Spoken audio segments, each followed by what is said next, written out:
Et bonjour à tous, on se retrouve au jardin pour une vidéo un peu de potager et de jardinage. Là je suis devant l'érable, on est en novembre, il commence à vraiment bien perdre ses feuilles, il va être temps du coup de l'élaguer. Donc c'est un érable qui est tenu en trogne, c'est-à-dire qu'on coupe juste les petites branches qui poussent au bout en fait des sortes de grosses branches. Alors j'essaie de vous montrer avec le doigt. Voilà, là il y a une grosse branche et puis voilà, moi j'ai coupé tout ça là. Voilà, tout ce qu'on voit là. Bon, pour ce faire, je vais utiliser du coup mon élagueuse télescopique, donc c'est pas un placement de produit, je l'ai payé avec mes petits sous. Voilà, j'ai mis qu'une seule longueur, on peut remettre un rajout de plus pour la faire plus longue, mais là, je pense que ça va suffire pour la hauteur de l'arbre. C'est quand même vachement plus rapide de travailler avec ça. Par contre, c'est bruyant, c'est assez lourd à porter quand même, mine de rien. Et le souci, c'est qu'on fait pas des coupes forcément super nettes, surtout sur les coupes horizontales. Les branches horizontales, l'idée, ça serait d'arriver à les couper vraiment à ras de la branche principale pour faire une coupure la plus nette possible et vraiment à ras de la branche. Et avec ce genre d'outil, c'est quand même plus compliqué. Si vraiment vous voulez faire un travail nickel, vous pouvez utiliser ce genre de petites scies. Ça vaut pas très cher, en plus ça vaut 10 €. Vous montez sur un escabeau à l'arbre et puis vous coupez les branches une par une. C'est beaucoup plus long, mais vous aurez un travail beaucoup plus net. Surtout que l'érable, en plus, c'est quand même un bois très tendre, très facile à couper, donc c'est pas du tout impossible, mais ça va prendre plus de temps. Et là, moi, je vous avoue, je suis un peu pris par le temps, donc je vais y aller à l'efficace. Du coup, ce que je fais pour être sûr de pas me faire mal en élaguant l'arbre, c'est que j'évite déjà de mettre mon poids du coup sur les branches, éviter de les casser. Même s'ils ont l'air grosses comme ça, elles sont quand même vieilles, donc je ne veux pas prendre de risques. Et j'utilise du coup un escabeau que je pose sur 2 planches pour être sûr qu'il ne s'enfonce pas dans la terre. Parce que même en tombant de 1 mètre, on peut se faire très très mal. Donc là au moins je suis sûr qu'il ne bougera pas. Et après je peux grimper et travailler tranquillement sur l'arbre et tailler tout ça.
Et voilà, c'est fini. Bon, c'est pas la découpe la plus extraordinaire de l'univers, C'est pas non plus hyper propre, mais enfin bon voilà, il y a quand même des découpes plutôt nettes quand j'ai pu les faire. Bon, et d'autres endroits c'est un peu moins propre, il y a quelques éraflures également sur le tronc.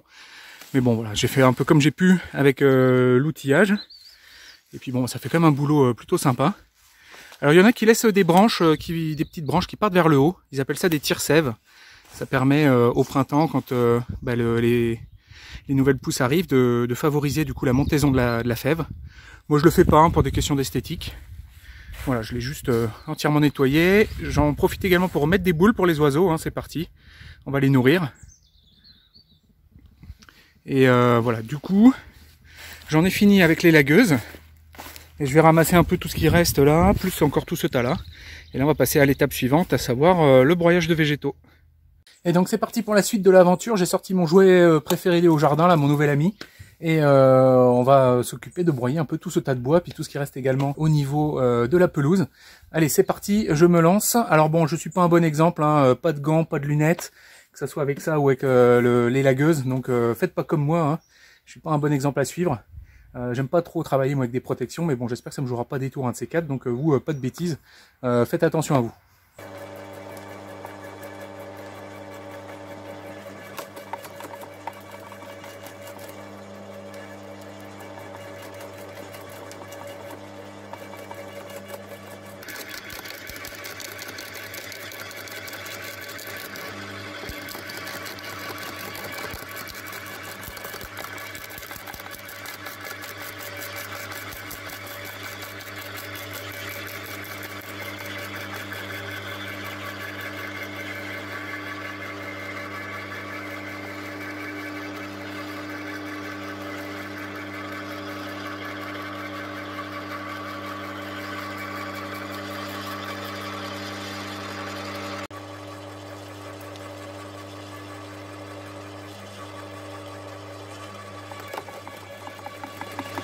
J'adore cette machine, comme elle me change la vie.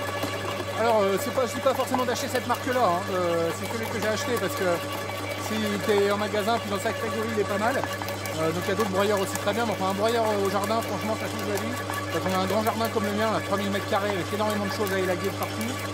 Et là, ça va me faire du BRF pour le potager, ça va être magique. Et c'est extrêmement satisfaisant là de voir comment ça mange tout et ça avale tout. Alors, attention, je fais attention à pas mettre les doigts dedans quand même, hein, parce que ça peut être dangereux. Mais là, il n'y a rien qui peut m'agripper la main, c'est des branches d'érable, c'est pas dangereux.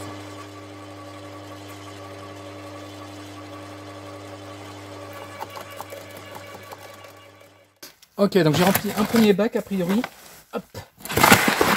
Et voilà, regardez ça. Ah, ça c'est magnifique. Je vous relève un peu. Voilà. Avec ça, là, je vais mettre ça au potager. Ça, c'est de l'or. Alors, ce qui est génial en plus avec ce broyeur, je trouve, c'est qu'il mange également les feuilles. Donc, pas de bourrage. Vraiment, il mange vraiment tout ce qu'on lui donne. Alors, il fait des copeaux relativement grossiers, mais moi, ça me va, hein, ça me dérange pas. L'idée, c'est vraiment de donner à manger au potager. Puis, c'est quand même taillé suffisamment fin pour que ça se fasse manger par la vie du sol.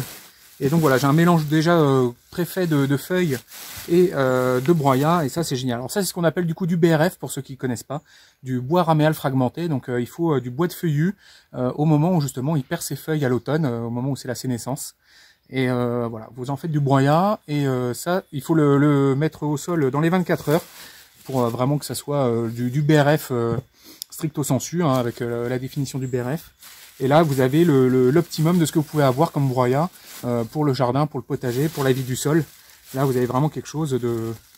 c'est la meilleure matière que vous puissiez mettre dans votre potager. Alors par contre, ça va vous faire une fin d'azote au début, hein, parce qu'il y a quand même beaucoup de carbone. Même si, bon, il est quand même très riche, hein, c'est pas du bois extrêmement ligneux, extrêmement sec. Mais bon, c'est quand même beaucoup très carboné. Et c'est ça qu'on veut justement, hein, parce que c'est le carbone qui permet de faire de l'humus. C'est en compostant ce carbone-là que vous allez avoir du coup votre sol qui va se transformer en terreau.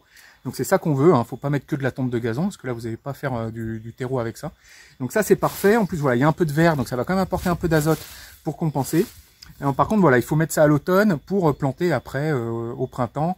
Là après l'idée c'est de planter en avril-mai, donc il va se passer 6 mois, et en 6 mois ça aura largement le temps de compenser la fin d'azote qui se sera déclenchée. Alors pour ceux qui veulent en savoir un peu plus sur ces histoires de fin d'azote, de rapport C/N, d'humification, je vous invite à aller regarder mes vidéos sur l'azote que j'avais faites, et notamment celle justement sur le rapport C/N et sur l'humification.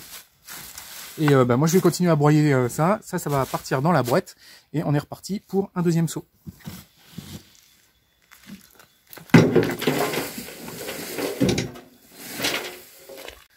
Alors, début de remplissage de la boîte. Voilà, moi je vais mettre ça directement dans les plates-bandes. Je vais pas attendre que ça commence à composter, mais pour ceux qui voudraient faire l'expérience, vous amusez à faire un tas avec ça. Vous mettez ça dans une sorte de grosse poubelle noire, ou vous faites un tas suffisamment épais avec ça, puis vous attendez même juste 1 ou 2 jours, et le lendemain vous mettez la main au milieu du tas, et vous allez voir à quel point ça fait de la chaleur. C'est assez impressionnant, et c'est déjà tout de suite la vie qui se met à attaquer tout ça pour commencer la décomposition.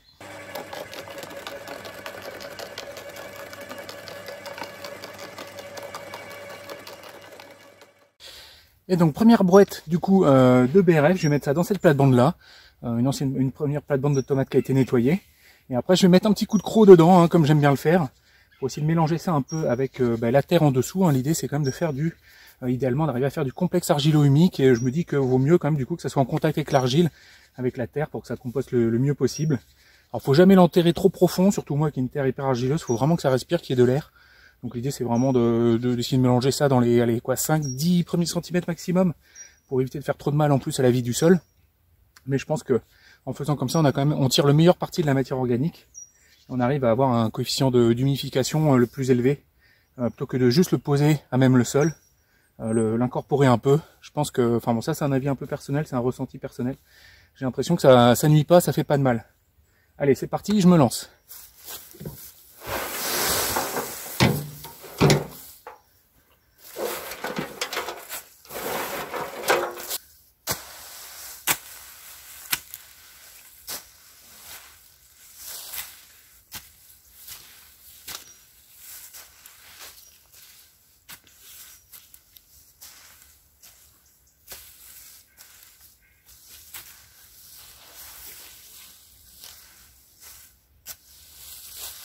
Bon voilà, j'ai mélangé. Et vous voyez, hein, je finasse pas, hein, je fais pas dans le détail.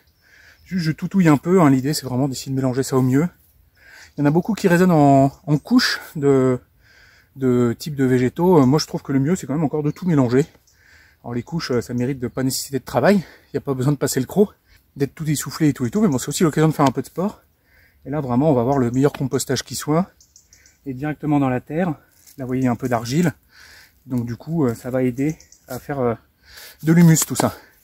Enfin, moi c'est un peu la vision, le ressenti que j'en ai, et à chaque fois que j'ai fait ça, ça a beaucoup mieux marché que de juste poser à même le sol. Alors vous voyez, je m'occupe pas trop de la partie occultation, puisque de toute façon il y aura une bâche après par-dessus, qui elle va être chargée du coup de la partie occultation de la lumière. Là l'idée c'est vraiment de nourrir le sol, donc c'est pas grave s'il y a la terre qui apparaît par endroits, on n'est pas là à avoir peur qu'il y ait des mauvaises herbes qui repoussent. Là on est vraiment sur la partie, on amène de la matière organique, toute la partie occultation, pour ça on a des bâches.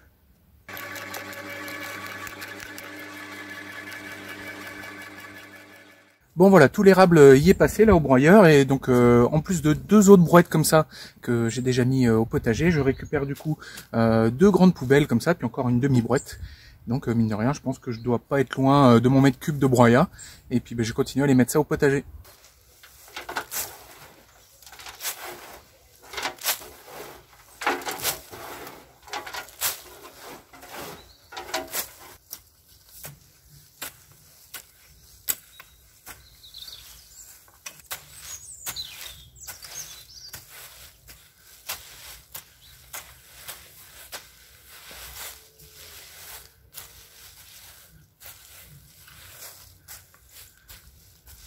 Bon et naturellement, hein, pour finir de nettoyer tout ça, je vais prendre la tondeuse et puis je vais passer un petit coup dessus.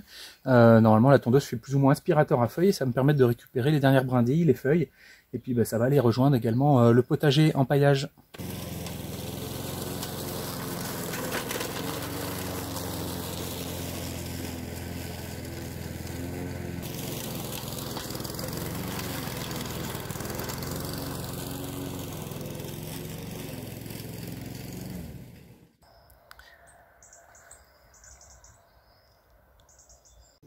Et j'en profite pour passer la tondeuse également. Et là, je me retrouve du coup avec un mélange parfait d'herbe et de feuilles mortes.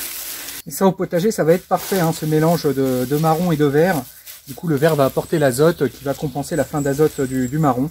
Donc ça, c'est vraiment ce qu'on peut avoir de mieux pour ce qui est de nourrir les bacs à l'hiver, pour l'hivernage du jardin.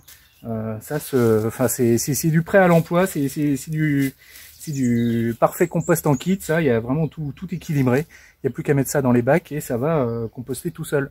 Et je profite du coup de cette bonne matière pour aussi de venir amender cette partie du jardin là dont je vous ai dit que elle manquait un peu de paillage et que du coup elle avait tendance à se retasser et que juste du compost en fait ça suffisait pas. Donc les parties qui sont un peu libres, elles sont pas nombreuses de cette zone là. Voilà, j'en profite, j'essaie. Et là il y a les poireaux. Là derrière j'ai les haricots là que j'ai fini, j'ai arraché. Donc là je vais pouvoir mettre également du paillage. Et donc cette zone là, voilà, j'essaie d'en profiter, je mets un peu tout ça. Et également un petit coup de croc pour mélanger la terre en dessous, enfin vraiment légèrement, avec du coup le paillage au-dessus, parce que regardez la terre là. C'est vraiment, c'est de la patasse noire. Et elle est très très noire, hein. Il y a eu beaucoup de compost, donc elle est très très riche en matière organique, il n'y a pas de souci. Mais par contre elle a besoin d'être allégée. Peut-être faudra que je mette du sable, un de ces 4 aussi. Mais bon, là c'est pas prévu pour l'instant. Et là du coup c'est la plate-bande où j'ai fait des haricots grains. Et pareil, hein, un petit coup de tonte mélangé aux feuilles, et puis après un petit coup de croc. Et puis bon, on va laisser composter tout ça.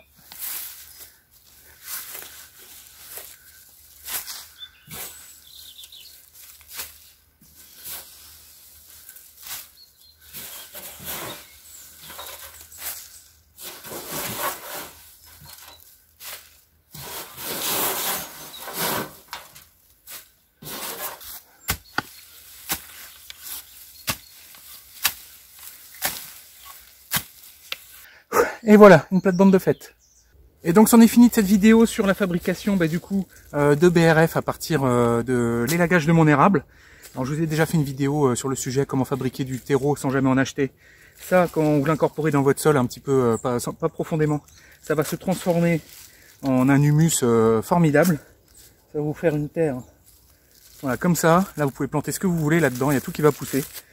Faut pas hésiter du coup à l'aider un peu, parce que pour pas avoir la fin d'azote, à l'aider un peu en mettant vos déchets de cuisine. Là, par exemple, une vieille courgette qui a commencé à moisir.